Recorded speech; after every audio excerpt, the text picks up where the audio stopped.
আশ্চর্য লাগে, স্বরাষ্ট্রমন্ত্রীকে যখন বলা হইল যে প্রকাশ্যে তাকে শাস্তি দেওয়া হোক, তিনি বললেন যে আমরা মধ্যযুগে ফিরে যেতে চাই না।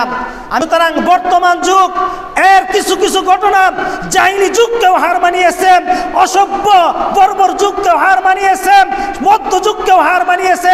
সুতরাং স্বরাষ্ট্রমন্ত্রী আজকে তিনি এই কথা বলতেছেন আমরা মধ্যযুগে ফিরে যেতে চাই না। আমি বলবো মোহতারাম হাজরিন, আজকে সালাউদ্দিন সাহেব স্বরাষ্ট্রমন্ত্রী আছেন, কালকে যদি হাসানাত আব্দুল্লাহ স্বরাষ্ট্রমন্ত্রী হয়ে যায় বিচার তারা করতে পারবে না। কারণ কি, এই গণতান্ত্রিক সিস্টেমে কোনোদিন মানুষ ন্যায় বিচার পাবে না। একমাত্র ইসলামী শরিয়ার মাধ্যমেই ন্যায় বিচার প্রতিষ্ঠা করা সম্ভব। কথা বলেন ঠিক কিনা? সুতরাং এই সিস্টেমের পরিবর্তন করতে হবে। এই সিস্টেমে বিচার হবে না, এটা ব্রিটিশ প্রণীত আইন। এই আইনের মাধ্যমে মানুষ কোনোদিন ন্যায় বিচার পাবে না।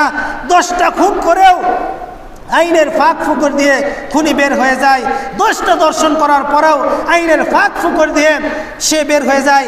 আজকে রামিসা সে ভাইরাল হয়েছে, মাননীয় প্রধানমন্ত্রী তিনি গিয়েছেন তাকে দেখতে, এই জন্য হয়তোবা তার বিচারটা হতে পারে। কিন্তু আরও 9টা মেয়ে যারা ধর্ষণের শিকার হয়েছে তারা ভাইরাল হয় নাই, তাদের বিচার এই গণতান্ত্রিক সিস্টেমে হবে না। এর জন্য একমাত্র সিস্টেম হচ্ছে শরিয়া আইন। কথা বলেন ঠিক কিনা?